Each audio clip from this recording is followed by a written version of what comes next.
Welcome to the Eyes Up Mindset podcast, where we explore what it means to grow daily and find our best in every aspect of life. Welcome back to another episode of the Eyes Up Mindset podcast. I'm John Shirky here with my friend and co-host, Jamie Wagner. Jamie, another awesome episode that we can't spend a ton of time introing because literally the meat, the juice, that's all there into the conversation. But before we get there, how you been? Dude, I ran 10 miles yesterday, kind of as the culmination of this summer running process. Two things. I'm super proud of you, and you're crazy, man. It was challenging. And Coach actually talks about this in the interview, like, got to do things that challenge us, got to do things that push us. I'm not super pleased that I made that choice yesterday, and I'm also really excited that I did. My point is that coming into this conversation today, I was a little bit like tired, wore out, mentally kind of spent. And the value of the conversations that we have is I'm on like cloud nine, on fire, mind on fire, heart on fire, right? And when those two things line up, I can't wait to bring it to you. Daniel Jones joins us today. He's coached all over the world at all different levels. He's a head volleyball coach at Montana State University, which is just down the road from me. Incredible dude. Cool conversation. Anything else you want to add, Jamie? Or it's going to grow you, period. Like, be challenged by it. Enjoy the challenge of what he's talking about, because at the end, you'll hear him talk about perspective. When we can flip that perspective to say there's something really valuable in this, even though it pushes me, we now choose to grow. And that's a choice that we can make every single day. I would get your pen and paper ready. I would even maybe encourage you to break it up into a couple sittings, because there's just a ton of stuff. I took 5 pages of notes myself, Jamie. So I'm excited to share it with you guys. Let's get after it. Coach Daniel Jones. Coach Daniel Jones, Montana State Volleyball. Welcome to the Eyes Up Mindset podcast. Thanks for having me, guys. This is I'm excited to do this with you. No, you and I had coffee, man, it seems like yesterday to me, because it keeps going through my head, but it's maybe a couple of weeks ago now. And I left that conversation. I came back and I told Jamie, I'm like, we got to get him on. He gets it. He buys into what we're doing. I can't wait to hear him speak to how he's building his team, his culture, and growing the people around him. So I've been excited about this conversation for quite a while.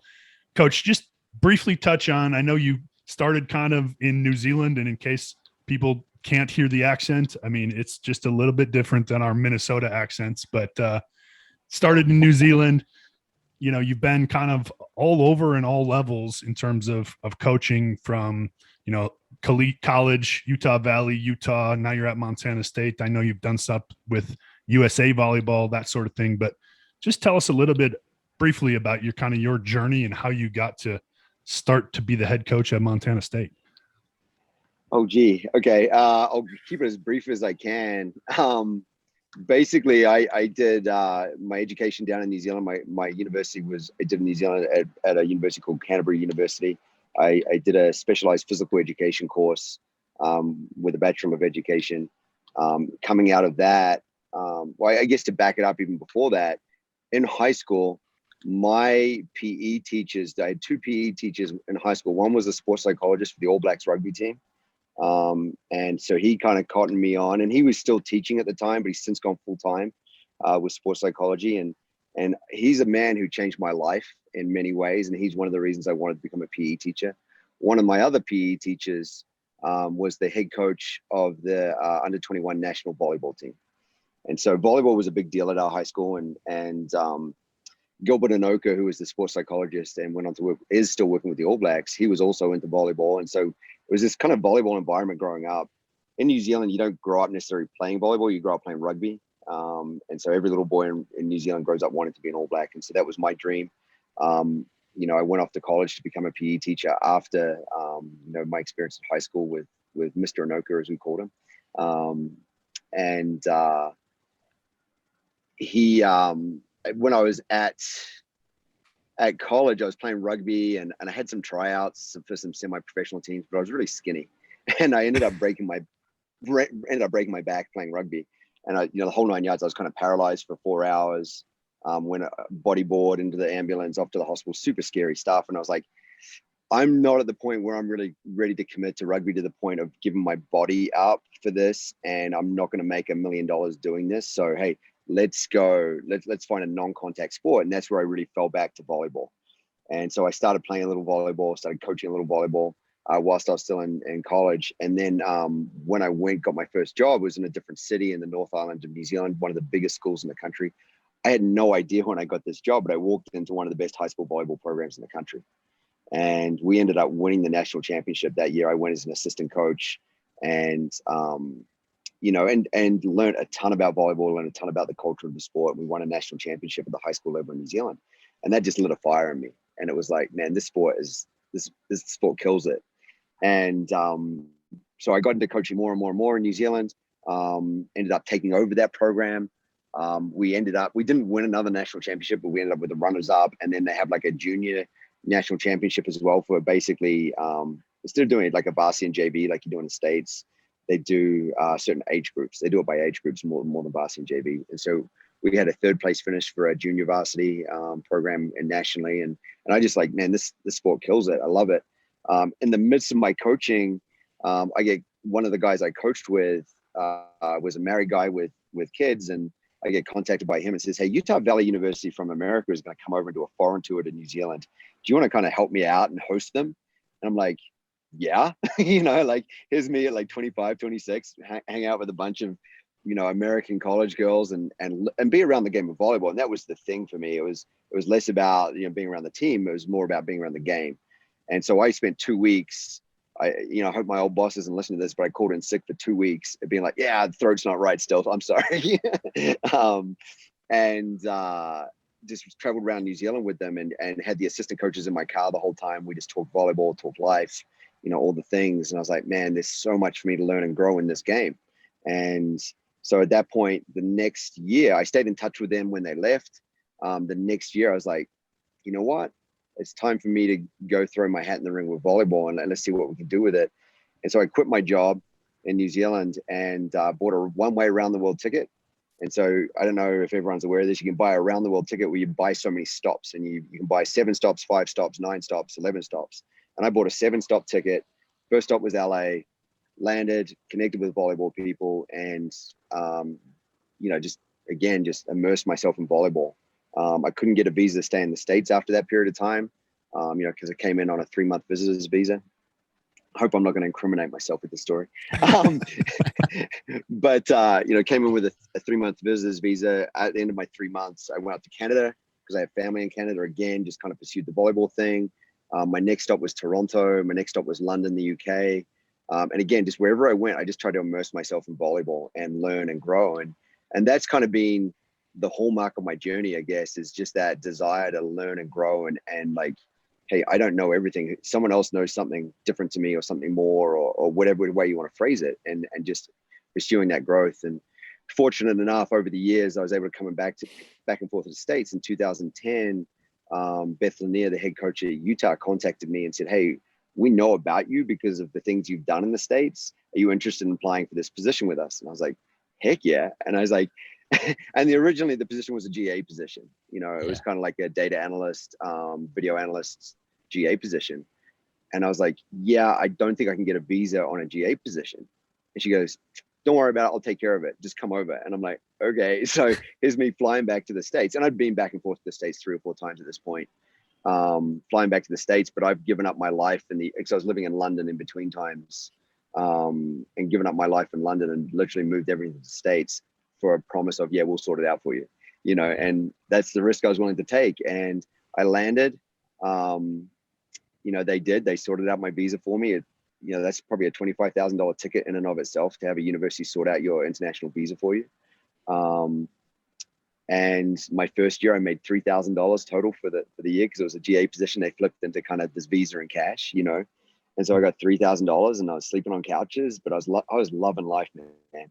It was awesome because I was just doing volleyball 24/7, and that's what I wanted to do. And so it's been kind of a progression from there.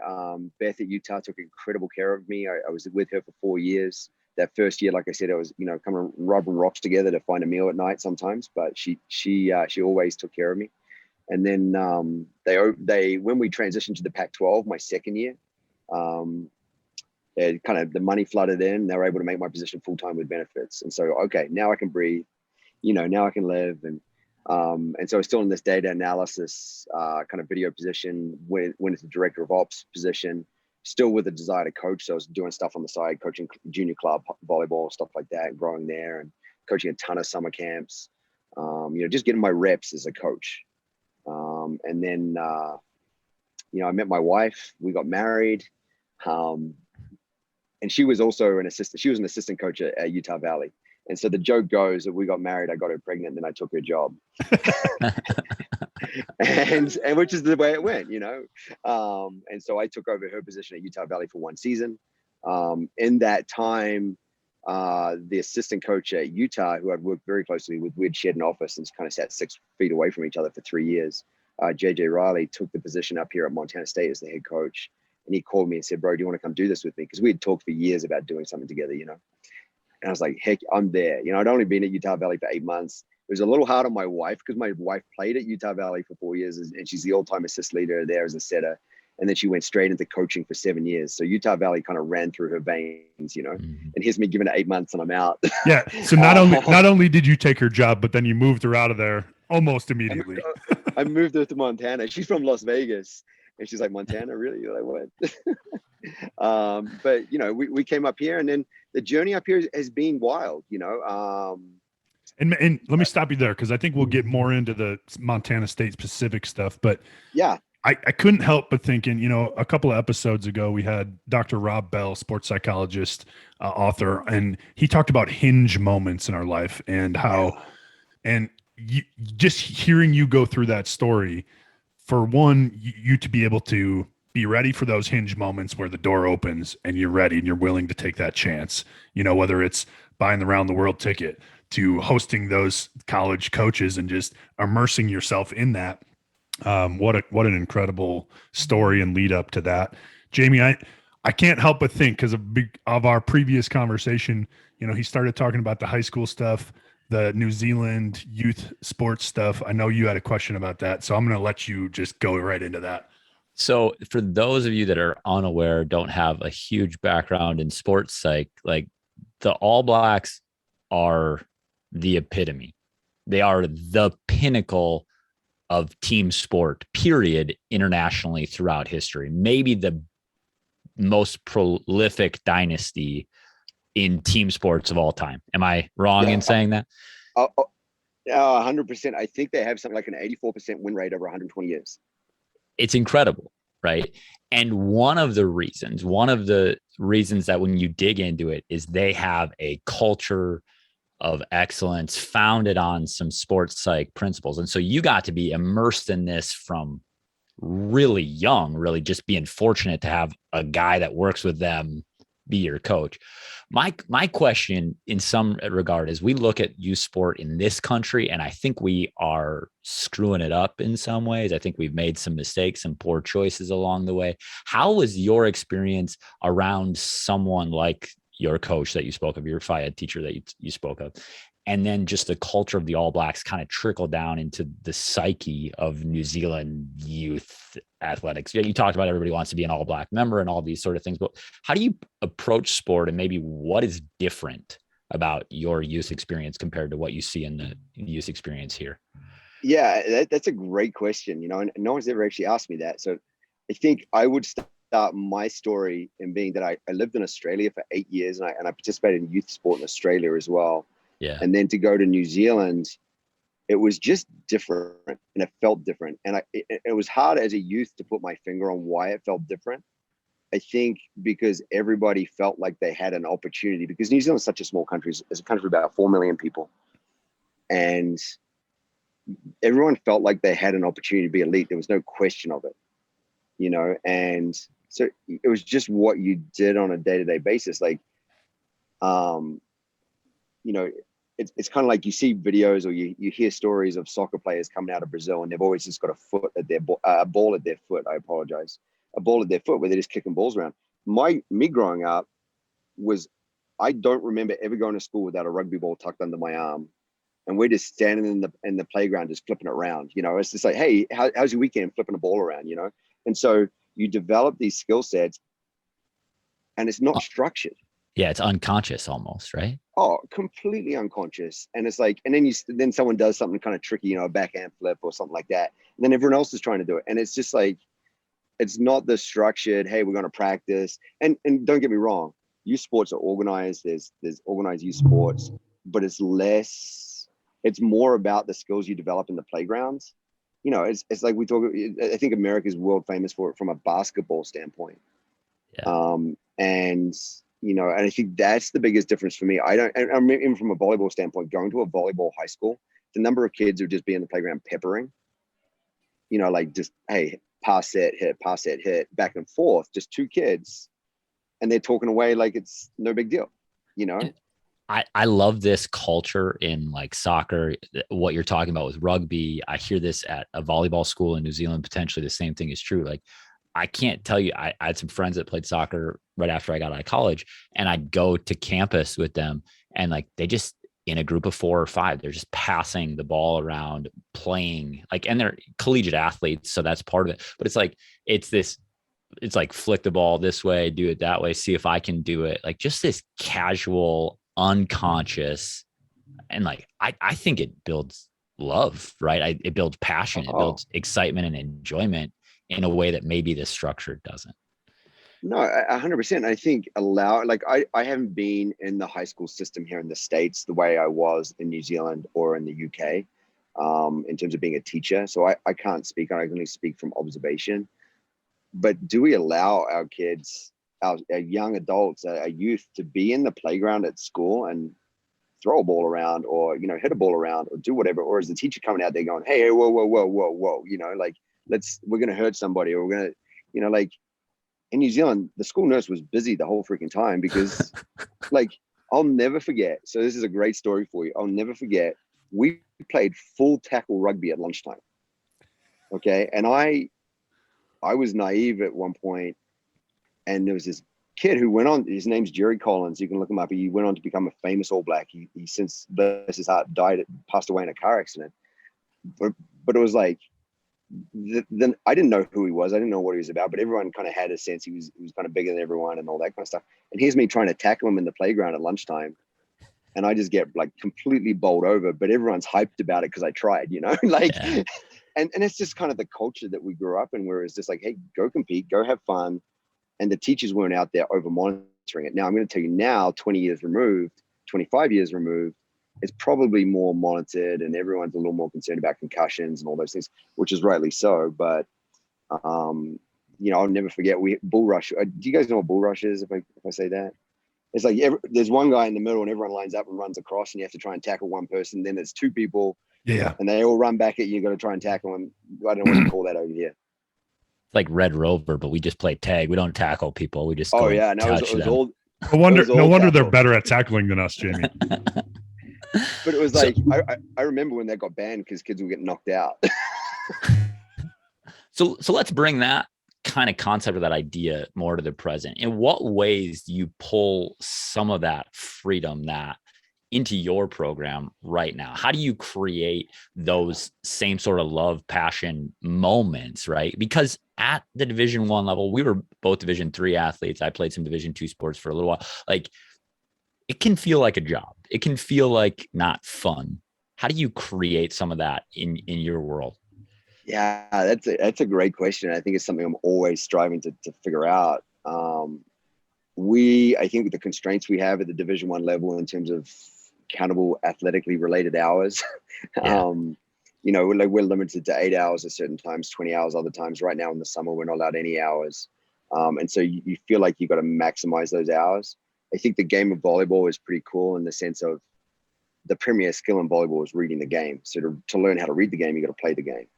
And so we do a lot of playing the game. Of course, we train the skills and break them down and those things, but you know, there's opportunities to do, you know, 2-on-2 on a narrow net. So you're limiting space to force more control of the ball, but you're still forcing them to play the whole game. Like, they've got to pass, set, hit over a net still.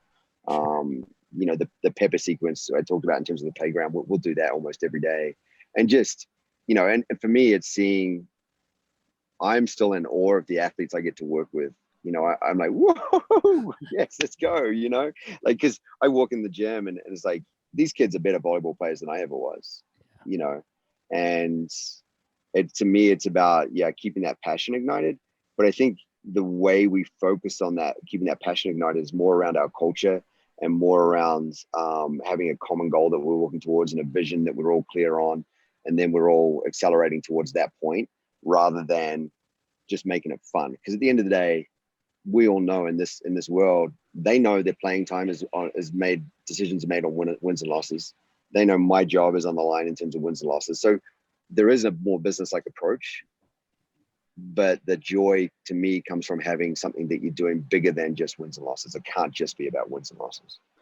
Well, that's like the story that goes around about the New England Patriots and how a few years ago, Coach Bill Belichick was getting a lot of heat for, do people actually want to be there? Is it fun? Like, these are professional athletes. Let them because he's got a lot of structure and a lot of rules and expectations. And I think, somebody wrote on the whiteboard, one of the players, so everybody came in, they got to see, and it's like, winning is fun. And not that everything is about winning, but like, winning is fun. And how you get to the winning is you have a common goal. You have a culture that says, hey, we're going to work with each other together, and we're going to pull in the same direction. And that's pretty cool. And I want to get into that, but I can't forget this, and I will if I don't go to it right now. So I hate pulling you back, but you kind of casually, flippantly said, we grew up thinking everybody has an opportunity to be elite. It just depends on what that's something I think, and not that I didn't ever think I could be good, but I don't know that I grew up thinking I could be elite. So talk to us a little bit about that. Like, where does that come from a societal standpoint? How do you even try to recreate that in even a small version? Yeah, it's a great question. It's a great question. And I see partly my role here in Montana. I'm just going to diverse for a second, get off track for a second, but I see partly my role here in Montana. Is the lights okay? Sorry, they just went out. You're fine. Partly my role here in Montana is, as one of the only 2 Division I coaches in the state, is to help the game grow. And I think whenever young kids see people who look like them, sound like them, are from areas they're from, become elite, they're like, I can aspire to be that. And so the fact that we have a kid on the team from a small town in Joliet, from a graduating high school class of 23, from a small town called Ennis, from a graduating high school class of not even 20, I don't think, they start to think, oh, I can do that. And then it gives them hope. And I think this similar thing happens in New Zealand, where everybody knows an All Black, because New Zealand is such a small country. And then with the Olympics going on right now, if you look at the Olympic medal table, I think New Zealand's sitting like 10th or 11th out of every country. We have no right to be there as a country of 4 million people, right? But everybody knows an Olympian. Yeah. In some way. And if it's not know them personally, somebody knows somebody who knows the Olympian. And you rub shoulders with the Olympians when you walk around the city, because they're just normal people. And so I think that's where the mindset comes from. And New Zealand, I mean, again, this is a ridiculous thing. I'm going to go my soapbox about New Zealand for a second. But New Zealand just won the Cricket World Test Championship. So New Zealand is the best cricket team in the world right now. And cricket doesn't mean anything to Americans. I totally get that. But to put it in perspective, who did they beat to get there? They beat India. What's India's population? 1 billion people. New Zealand's population is 4 million people. And so what happens in New Zealand is just this mindset of you growing up. I want to be a national cricket team player. I want to be an All Black. I want to be an Olympian. And there's someone close to you or not too far away from you who has shown you the path to walk to get there. And so you just feel a connection to it and a sense of pride. I don't know if there's, like you talk about patriotism. I don't know how patriotic New Zealanders are, but sure as hell, we're proud to be New Zealanders. Yeah. Does that make sense? Like it's a difference for me between, hey, I get the sense in America sometimes that the patriotism is like, hey, I'm going to spill blood for my country and whatever I think is right. And New Zealand's military service and things like that is all peacekeeping. We don't really have an armed forces. So I don't know how that connects, but you meet any New Zealander in the world and they'll talk your ear off about New Zealand because we are so proud of where we're from, you know, and so it's this combination of colliding of factors. I think it's the fact that you have an example in front of you almost everywhere you turn, a sense of I can do that, a sense of like having PE teachers who are all Black sports psychologists. It's like, Yeah. where does that happen? Yeah. New Zealand. Well, and so now my question becomes, how do you recreate it in your program? How do you develop something where you are, and I say this all the time, like we have to have models. We have to show people what is possible. And that's exactly what you're speaking to. And for any coach out there, like, and I went on a run yesterday and we're having this conversation in the middle of the run. It's like, when the coach does the work with the student, the athlete, they show them like, this is possible. Having someone win a state championship in your program shows them this is possible for us. People like us can do this thing.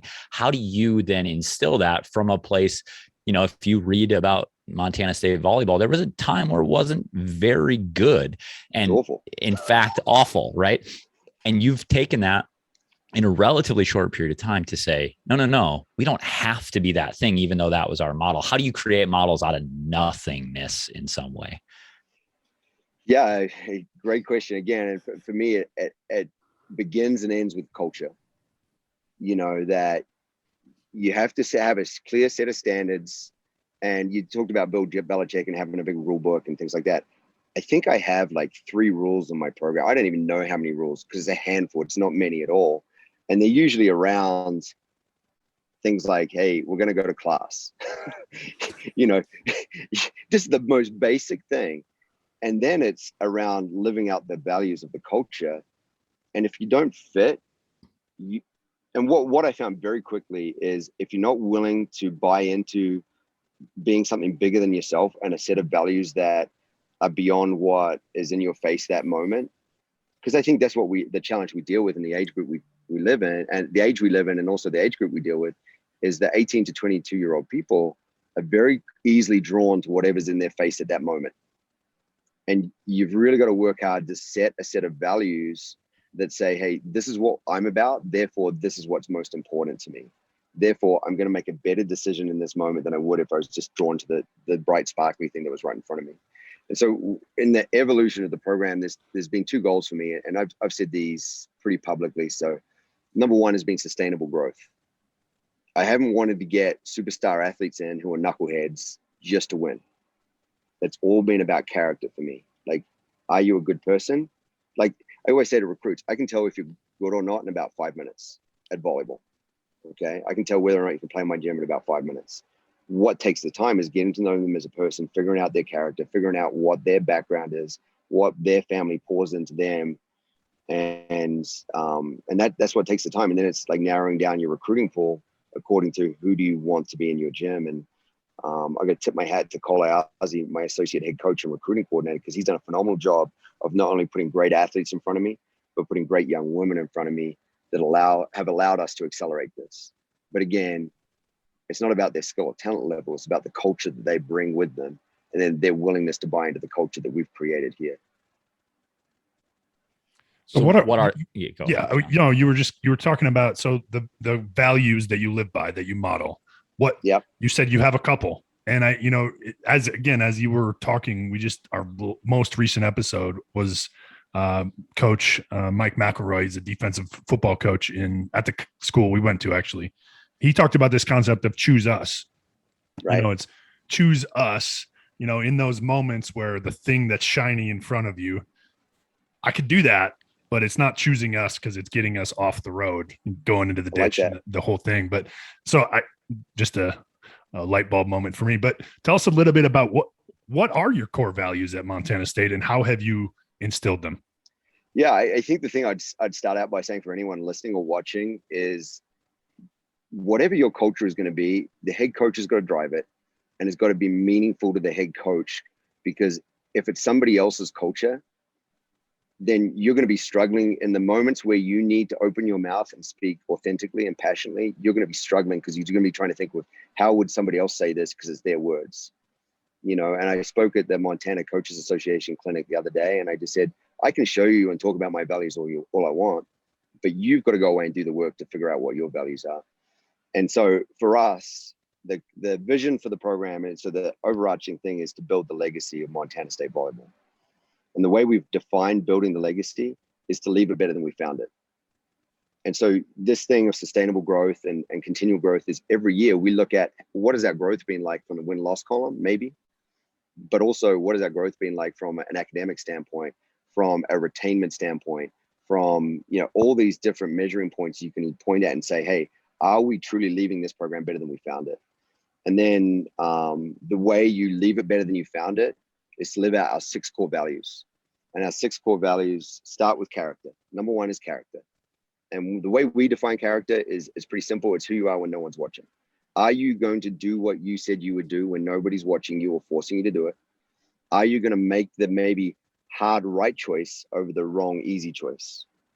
Are you going to be the one who says, hey, I need this extra few hours of sleep rather than going to the party or going to the movie or doing whatever? Are you going to be the one who says, hey, if I am at the party, I'm only drinking water or soda because I know alcohol is going to have a detrimental effect on my ability to perform tomorrow or the next day? So character. Number 2 is integrity. Integrity we define as we own what we think, we own what we say, and we own what we do. Okay. And so that's a really important one for me with young people, because nowhere in there does it say, hey, integrity is get it right. It doesn't say that. It says we own what we say, we own what we think, and we own what we do. And so I don't care if you make mistakes, because, hey, guess what? Making mistakes is one of the best ways to learn and grow. So if you make no mistakes in your life, you're living a pretty safe and narrow life. So go make mistakes, make big mistakes. But when you do, I want you to be the one telling me about it, not somebody else telling me about your mistake. You know, and then there's room for conversation and growth, you know. But if we lack integrity and we're trying to hide our mistakes, or we're trying to blame somebody else for our mistakes, or if we've got these thoughts rolling around in our head that we're going to the locker room and mouthing off about and looking for someone to sympathize with you and get in the corner and talk about it, it doesn't help move this program forward. It doesn't leave it better than you found it, you know. And so own your thoughts. If you've got issues with playing time, who's the one person who can help you understand your issues with playing time? It's not your teammate. It's not your mom, your dad. And they love you, don't get me wrong, but they're likely to tell you something like, yeah, coach is playing favorites, or yeah, you know, like they're going to give you a message that comforts you, but doesn't challenge you. And how are you going to grow and get better? You're going to grow and get better from challenges. So integrity is huge. Toughness is the next one off the bat. And I really ummed and ahed about toughness, because I was like, is that what I want in my program, is toughness? And I was like, no, what I want in toughness, and this is where I love our definition of toughness, because it's not like the ability, it is not the ability to endure pain or hardship or anything like that. Toughness for me is controlling the controllables. The toughest people in the world ignore the distractions, focus on their task, and they go for it. They control the controllables, and they just don't get drawn away from it. I got 3 more, but you ask questions. I'm sensing it. I just want to jump in quickly, because I think there's something to add on to. I think that hem and haw about toughness is real, right? Because we don't want to say you have to be willing to endure something dramatic. And in college, our coach used to say, like, we want to remove softness, right? That kind of being the definition of toughness is like, you can have the ability and the capacity to say no, or I can't endure this, but don't come at it from a soft place where you want to shy away from something, but rather lean into that piece and meet it, you know? And so toughness, I love that you guys have defined it differently, because it's not the thing that we all think when we hear the word toughness. I love that idea of like, control the thing, right? And choose it, right? That's that same, come back to choose to battle with this thing rather than to shrink from it. Choose to control it rather than to let it control you, or whatever the language is. It's so powerful just to, you know, and we're a mindset podcast, right? Like we want to challenge the way that people think. Just that little flip, that little switch in the language that we use can be so powerful to say, I can say I can't handle this right now. That's not a lack of toughness. That's an acknowledgement of I might hurt myself, or I might do something irresponsible right now. The difference is I met the challenge, and it showed me I wasn't up to it. Yeah, that's okay. You know, because that teaches us and it grows us. Well, and I think to speak to that, one of the things that isn't a value, but I think I speak about often with the team, and I know, John, we spoke about this the other day when we had coffee, is vulnerability. Like, in the man's world of like toughness, you don't show any weakness, you don't show any vulnerability. And to me, vulnerability is the juice. You know, it's the gas that you pour on the fire to make an amazing team. And for me as a head coach, it is my responsibility to model vulnerability. And so and integrity. You know, if we define integrity as only what we've done or what we said, there's been times where I've got the team together and in the heat of the moment, I've said something completely inappropriate or stupid, right? And if I got the vulnerability to own that and the integrity to own that and say, hey guys, I screwed up in that moment. Can you forgive me? If we've got to sort this out on a one-to-one basis, let's do it. But I don't want what I said in that heat of the moment getting away from us being successful as a team. And I think so many people in life, and I know I've done this as a coach over the years as well. This is my growth, right? This is where I've grown to. Is no, I've said what I've said, and I'm right. I'm not apologizing for anything, you know. but the reality is, when I'm vulnerable with the team and say, hey, I screwed up, or I need help with this, or, you know, like, hey, can you keep an eye on this for me because I don't see it? That's when we become stronger as a team. No longer are we people, if you use I had someone show me this in church the other day. So it's a visual thing, but I'll try and describe it because I know there's a podcast. If you push your fingers and your palms together, that can be like two people facing each other and working with each other, right? And it's kind of this opposing strength. But when you bring vulnerability into it, the fingers become interlocked and it's unbreakable. Whereas when you're just palm to palm, finger to finger, and you're just like opposing each other in some way, I can take those hands apart any moment. Fingers locked together with vulnerability. Heck, that's a group that's not coming apart over anything. And that's again where it comes back to modeling behavior. It comes back to, you know, living out the values that we have. And you know, I could talk about this stuff all day, so cut me off. Well, let's get to your last three. So you got character, integrity, toughness. What are the other three? Commitment. And we really simply define commitment as doing everything you can to be the best you can be. And the neat thing about that definition for me is it's always expanding, you know. Well, and it's different for everybody, right? I mean, it's 100%. Yeah, it's different for everybody. And then as a freshman, your commitment level is this big. And then you go through your freshman season and you realize, oh, heck, I can do this much more. And you get there, oh, yeah, I'm doing everything I can to be the best I can be. And the end of season meeting with the coach, hey, we see these other areas you can grow in. And so this is ever expanding thing. And it just doesn't, it keeps us uncomfortable for me if we're really committed in that definition. And again, when we're uncomfortable and the edge of our abilities, that's where we grow. So it's pretty important for me that. And then the last two, selflessness.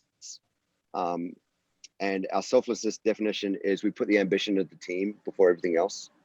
And that's I think that's the most challenging thing for athletes in general in a team sport is the sense of, hey, I need to put aside my desire to be the star player, because let's face it, every athlete at the collegiate level was the star player in their high school program, their club program, whatever, at some point, right?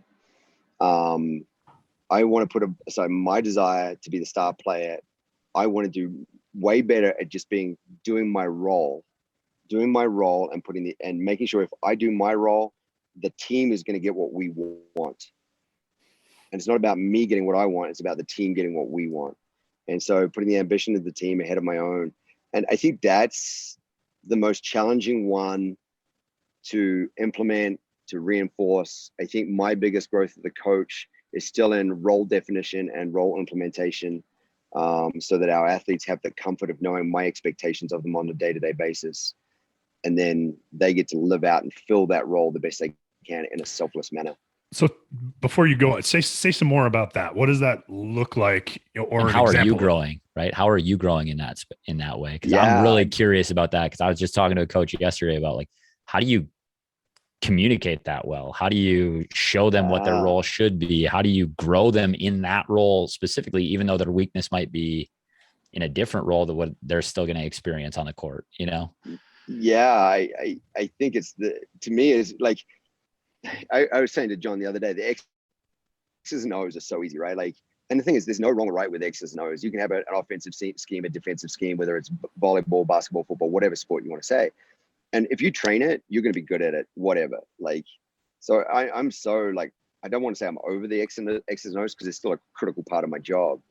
But for me, learning myself, how can I be the best coach in modeling these things?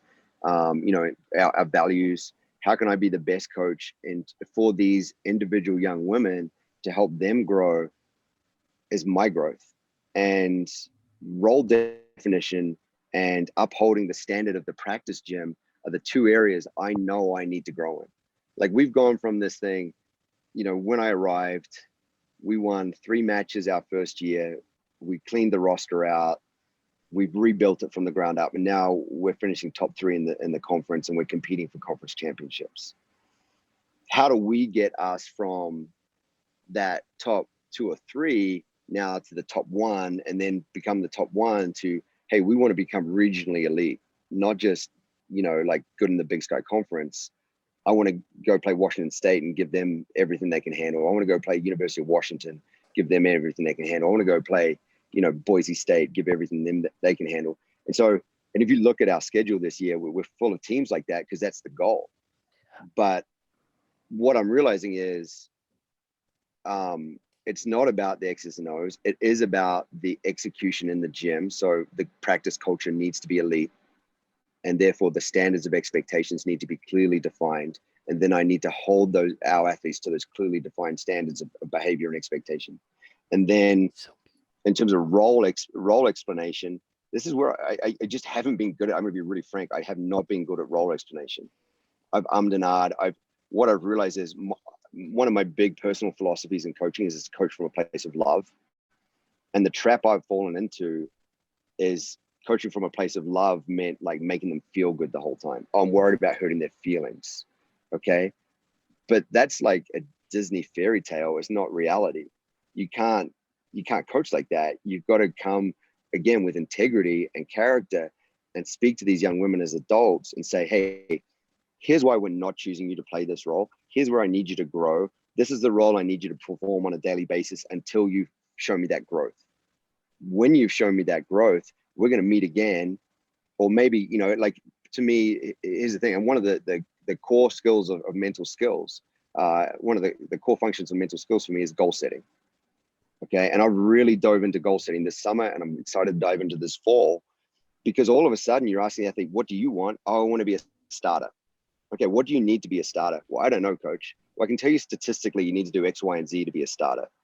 How do we get you to that point statistically? Well, we need to make these adjustments to you technically, and tactically your understanding's got to be this. And maybe physically you've got to go do this and grow a little bit in this physical area. But the goal setting allows me to have a framework now where I'm able to hold those athletes accountable to what they want. Number one, they've said they want this. Number two, here's the roadmap to get there. And I think with goal setting, hey, what's your goal? I want to be a starter. Great. Okay. Next conversation. No. Okay. What's your goal? Let's break that down into a daily achievable task that you are going to do, whether it's watching film, lifting weights, hitting balls, passing balls, so that you have an opportunity to go fulfill your goal. And then I get to bring in and say, okay, we set a goal. You're going to pass 100 balls 3 days a week. How's that going for you? Oh, coach, I only got it in once last week and I missed the week before. Okay. So is that a realistic goal for you? Yeah, it's realistic. I'm just not prioritizing it. So how much of a priority is it for you to be a starter for me? Yeah. It just opens up this really clear line of communication, clear lines of expectation. And then you're able to say, okay, you're not going to start, but here's the role I need you to play. I need you to be the best practice player. And I need you to be an example of getting those extra reps because you're hungry. And if you really want that role, you're going to be the kid who's bugging other people in the locker room. Hey, can we get in there early today and do this and do that? And so I think, man, I think that's such a huge thing that coaches miss. And I think about my own coaching, looking back to coaching football or basketball or baseball. It's like, okay, here's what I need you to do today in practice. As a third string running back, I need you to run our scout team. I need you to do this to prepare, and having that explicit conversation instead of it just being, nope, this is the role we put you in. You should know what we want out of you. We shouldn't, but then the next step is, okay, here's how you get to the next level that you want. Right now, this is where you're at. Go do the thing that I need you to do right now. But you also give them, hey, here's what else I need for you to get to the thing that you want. I love that. Yeah. No, and I think what you're doing then is you're empowering the athletes to take control of their own experience and you're saying, hey, if you want that experience, these are my expectations. And then you're holding them accountable to what they want. It's no longer a top-down thing of you're not good enough to have the role you want. It's an inward out thing. Like it's an intrinsic motivation of, I want that role. Coach has told me what I got to do. Now, am I motivated enough to go do what coach has told me I need to do to be able to earn that role? Well, and you've built in the values to align to that, where you said the goal, right? The one goal that we have as a team is to leave this place better than we found it, right? So my decision making comes back to, am I doing what coach has asked of our team to do, which is to leave this place better than I find it. So if I play my role at the highest possible level, right, we're going to leave it better, because now somebody else has to come and chase the standard that I've set, right? And then, okay, how do I do that? You know, we break it down, and I just got done reading a book called The Art of Impossible by Stephen Kotler, and he talks about impossible as a checklist. It's a daily checklist, right? He's like, if you want to do impossible things, you got to step up.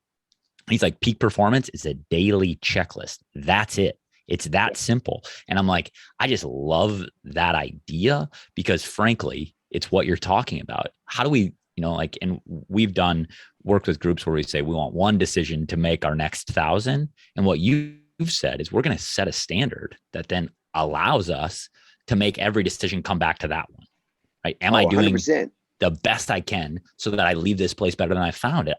It's just incredible for people listening out there. Yeah. And I think, Jamie, to speak to your point about that one decision, right, and that one thing you're going to focus on, that takes a lot of toughness to be so dialed in that hey, I don't care if my friends are going to the movies. I don't care if they're going to, you know, to the lake. I am so focused in. There's a volleyball player on the US national team, Jordan Larson. She's the captain right now. She's one of the leading players at the Olympics. There's a great podcast with her, and she spoke about, in her youth, her parents presented her with opportunities, and they would say, hey, yeah, you can go to the prom, or you could go get some extra reps. You could go, you know, and then I'm saying, you know, we shouldn't go to proms. Like this is like an individual decision, right? Like you could go to that party or go on that weekend away with that family, or you could go to this tournament and get more reps and get more practice, or go do speed and agility instead of going to the movies, or, and it was like, it's your choice. There's no judgment from the parent in that moment. It's your choice. And what do the elite athletes choose? Yeah. They're so focused in on that one thing. She knew she wanted to be Olympian at the age of 10, she says. So she was so focused in on that. There was no choice. It was like, this is what I'm doing. I'm doing the things that my friends maybe aren't willing to do to become the person that I want to be, and they won't be. Well, that's one decision to make 1,000, right? Because it's not even a choice anymore. You've already made the decision. You've already opted in to say, we're going to leave this place better than we found it. I'm going to be an Olympian, right? I've chosen that. That's my choice. So I'm going to do everything I can to fall into that line. And it's powerful. Yeah, and it's scary though, right? Like you think about, for a young person, I'm going to put all my eggs in this basket and I'm going to do everything I can to become the best I can be. How scary is that? Because you look around and there's all these other people doing fun things that make you feel good in the moment. Are you willing to make that sacrifice for a long-term gain? There's a classic clip, I forget who said it, but it's, you know, are your decisions you're making today aligning with your vision for tomorrow? And I think for young adults, and for us to understand as coaches, that's a pull every day for them.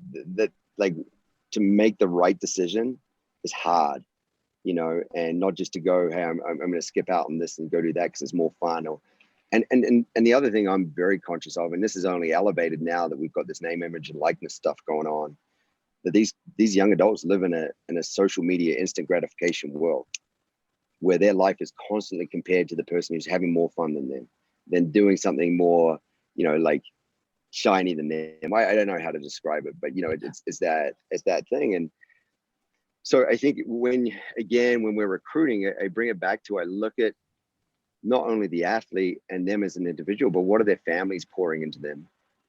You know, are their families making their life easy the whole time by bulldozing everything out of the way? Or are they coming from some hardship? And this is where I'm going to be pretty blunt about this. I really like small town kids because they know how to work. You know, like small town kids, they're playing 3 or 4 sports. They've typically got to work on the family business. You know, they've got to do something, you know, so I like small town kids. I like teachers' kids. because teachers' kids won't cut them the slack of, oh yeah, go ask to take that test again and get an extra grade. Teachers' kids will be like, no, you suck. You didn't do the preparation. It's on you. You need to work harder. And then coaches' kids are the same way. And I think, when you find that magic mix of an athlete who's internally driven and their external factors force them to be internally driven, man, the sky's the limit for those kids, And so, and don't get me wrong, we got kids on the roster from big cities, good family, I don't know what I'm saying anyone's from a bad family, but you know what I mean? Like good situations, lack of hardship. Those are the ones you just got to dial down a bit more in the recruiting and say, what are you really about? Yeah. And so, because I think one of the challenges we face at the college level is people set their goal at, I want to go play college sport, D1, D2, D3, NAIA. It doesn't worry to me. I want to go be a college athlete. But they don't have a goal beyond that. Right. And there's a famous All Black named Richie McCoy, maybe the greatest All Black to ever play. Okay. And there's a short film about him. I don't know if you can get it in the States. I ordered off a DVD off New Zealand because I couldn't find it in the States. But there's this clip of him at McDonald's with his uncle when he's like 9 years old. And his uncle's like, what do you want to do with your life? He goes, I want to be an All Black. Like every little kid in New Zealand, right? And his uncle's like, well, how are you going to do it? It's not just like, oh, that's cool, nephew. That's cool, Richie. It's like, well, how are you going to do it? And he dials down and he writes out this list of goals. And he sticks it on the back of his cupboard. And at the bottom goal was not just to be an All Black, it was to be a great All Black. And that's my challenge for athletes when they walk through the door is when we talk about leaving it better than we found it, we talk about the program. Yeah, you want to leave the program better than you found it. We talk about leaving each other better than we found each other, challenging each other to be better people. We talk about leaving your jersey better than you found it. So you inherit jersey number 1, for instance. The young woman wearing it right now, Shayla Weber, who I spoke about earlier from Joliet, Montana. Okay. She inherited that jersey from Sydney Matheson. It was a 4-year great athlete for me.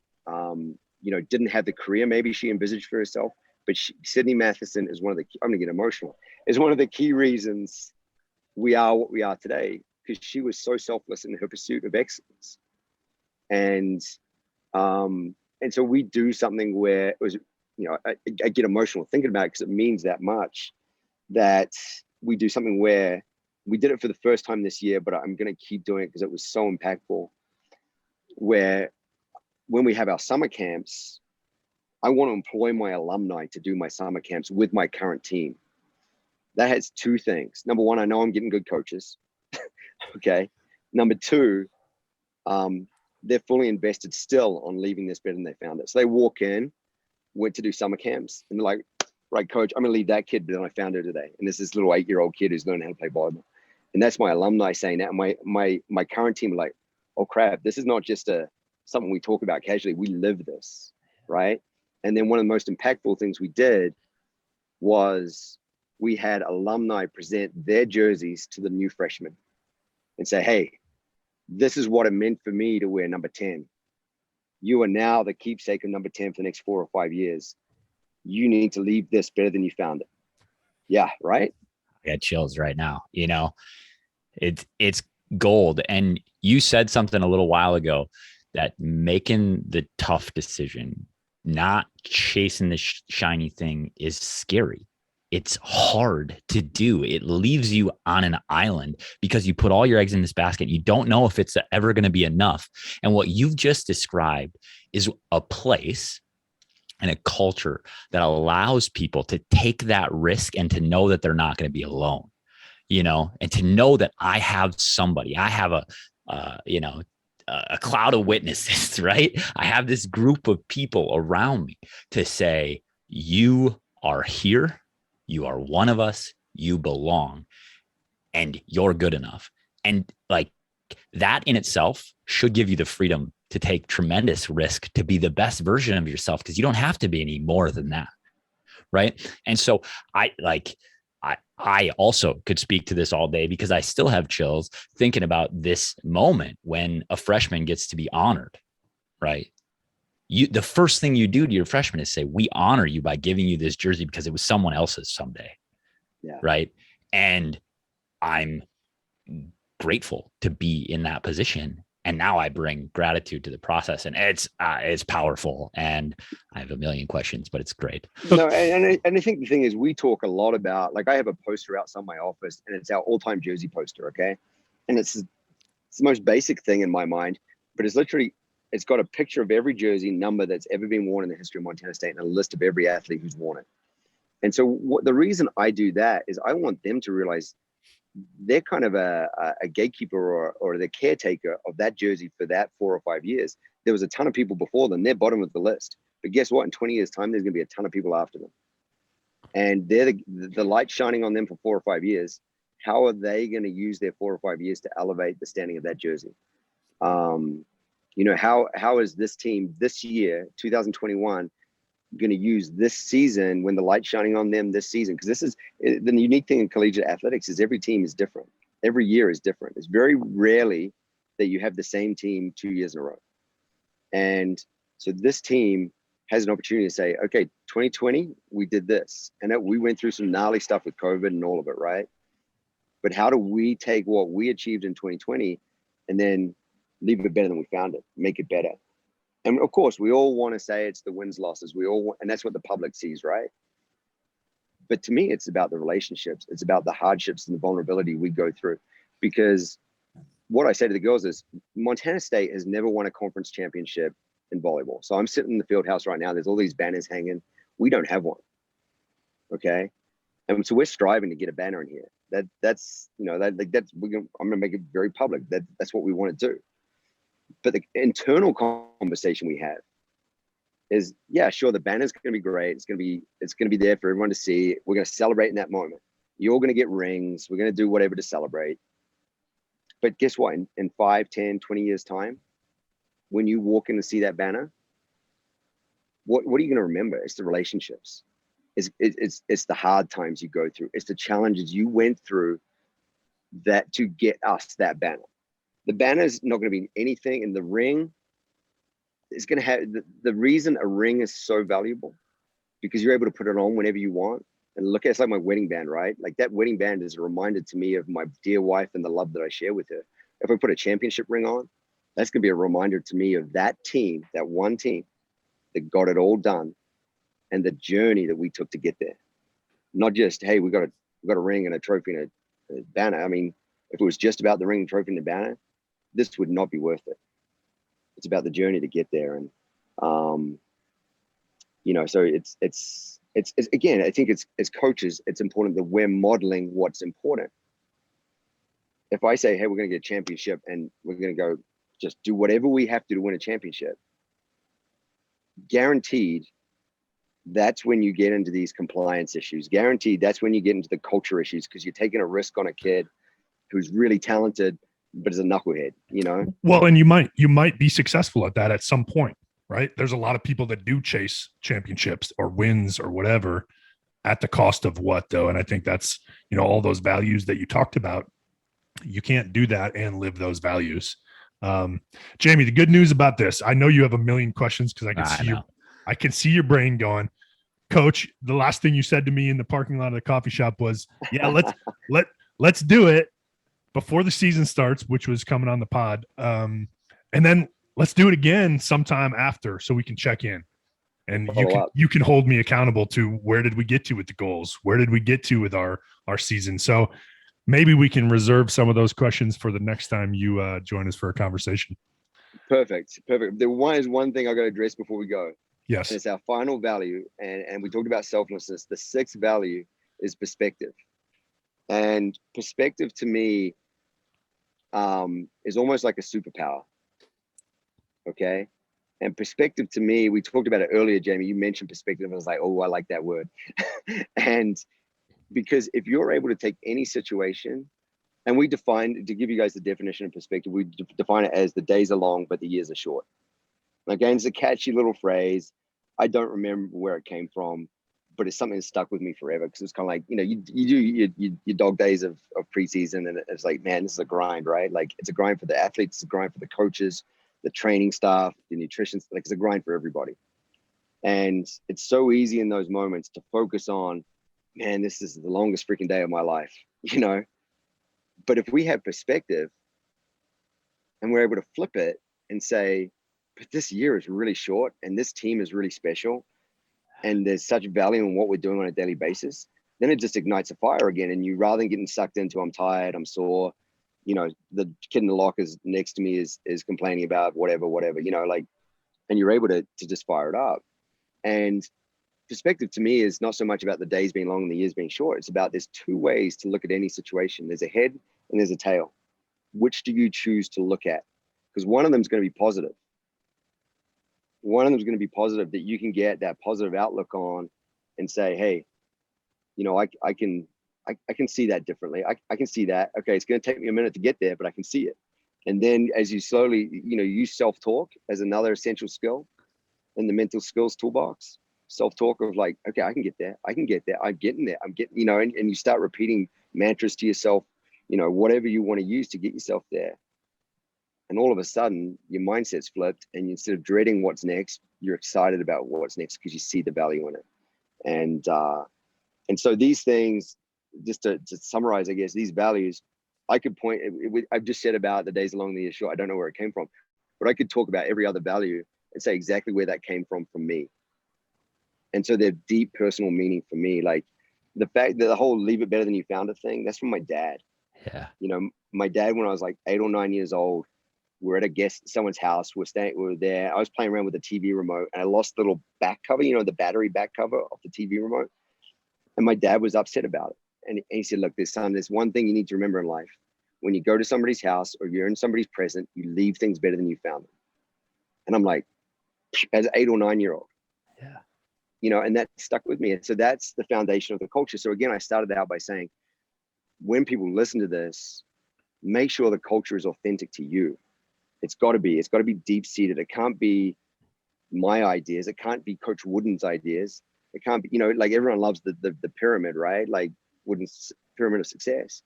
Adapt it, make it your own for sure. Take pieces of his that really sink deep to you or align with what you think, but don't just carbon copy it and hope it's going to work for you. Post it in the locker room and hope that's going to pay off. You know, these things, when you talk about culture, it's not about, you know, a graphic on a wall or a page in a book, you know, in terms of a team manual. The culture of your team is literally how you live. Like, you should be able to walk into my program and talk to my girls and have a sense of what our culture is. You may not know the values and the definitions, but you should be like, oh, they're good young women. Man, they work hard. You know, like those are the indicators you should see in my program because they're living out the values. And I say this to coaches too, like you're going to start hearing your language come back to you. You're going to start 100%. hearing the stuff that we just talked to you about. You're going to start, if I went and talked to some of your athletes and they had no idea that I'd ever talked to you or had this conversation with you, I'm going to start checking off pieces on here. That's, oh, that's from coach. That's from coach. Right. And then you know that you're making a positive influence. You're creating change, but it doesn't happen unless it's real. Right. Craig Rochelle has a leadership podcast. He said people would always rather follow a leader who's always real than one who's always right. And you're living that in a really cool way. And the values just, I don't know, man, I've been effusive in my praise and I mean it.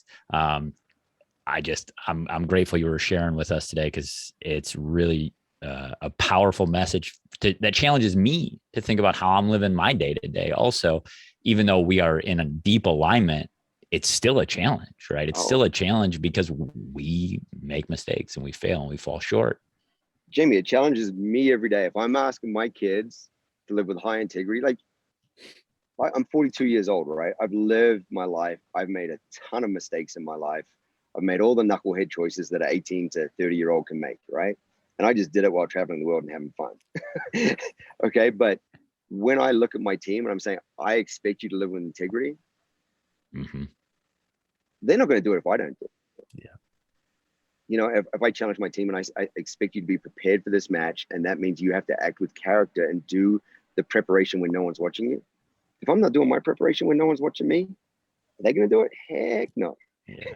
You know, and so it comes back to me being able to be authentic and vulnerable with it, me being able to model it authentically, own my mistakes when I have mistakes, because I do, because I'm human, you know, and then then we have a chance. I'm not saying it's great. I'm not saying it's perfect. Like, we can espouse this and wrap it up in a bow and talk about it really nicely.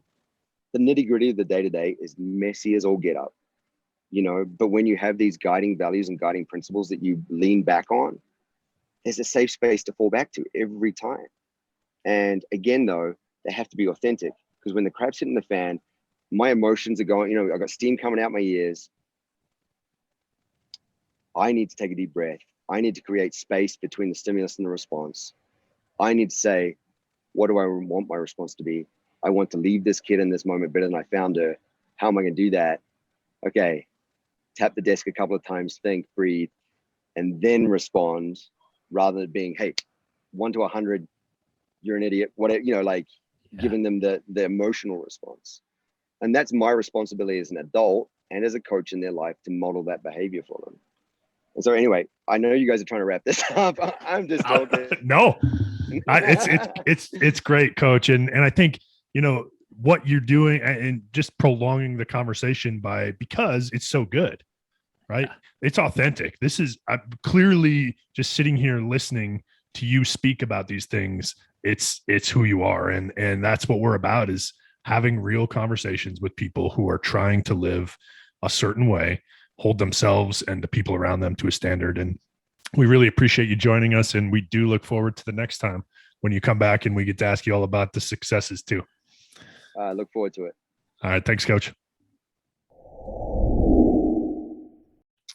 Thanks again to Coach Daniel Jones, head volleyball coach, Montana State Bobcats. Go Cats. Jamie, obviously I live in Bozeman, right down the road from the gym, so I'm a Cats fan now. But incredible stuff. I'm going to use incredible intentionally here because it's incredible. The stuff that he talked about is gold for coaches, athletes, anybody.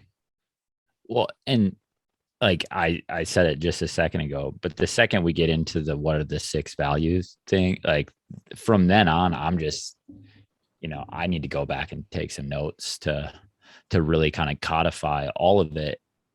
But the piece of it that resonated the most deeply with me is I love all the things that they talked about, right? I love all 6 of those values. I think they're really powerful and meaningful and important, right? But the thing that landed square on top of me is it has to be yours. It has to be authentically, truly who you are. Because if you're not living it, if you aren't the model as the leader, as the coach, as the person, right? It can be head of your household, right? If you haven't taken the time to establish what things matter to you and then try and live them, the people that you're engaging with, the people that you're trying to lead, coach, teach, whatever, aren't going to buy in, because at some point in time, if it's somebody else's, you're just saying words, and the words and the actions don't match up, right? And that is just, it's so good. And I don't, like I said, I don't care where or what role you're in. Take the time to do the work to find out who you are in that and what your values are, so that you can speak so passionately and powerfully about them that people will want to follow. And beyond that, for me, Jamie, it was, just the simplicity of the goal of the program is sustainable. And how do we do that? It's leave it better than we found it. Yeah. It's not this incredibly complex thing, but when you hear him talk about leave it better than we found it, and everything ties back to that, from the jerseys, the roles, how they carry themselves, how they live, it's leave it better than we found it. And every definition comes back to what is the legacy of Montana State volleyball, right? Every definition of those goals, those values, those roles are, what is our legacy and how are we going to leave it better? And it's simple. It's simple. It's not complex. But guess what? We've said this from day one. Living eyes up, having this value system, having a structured life is simple. It's not complex. Having a great program is not complex. It's just not easy. It's hard every single day. Absolutely. Jamie, I appreciate you guys out there listening. We appreciate you reach out to us. Coach mentioned at the end, hey, if there's somebody out there that listens to this and wants to connect, have them reach out to me. So we'll get you connected with him. Let us know. As always, we appreciate you joining us every week to get better, to grow, to find the best version of you. And as always, live eyes up.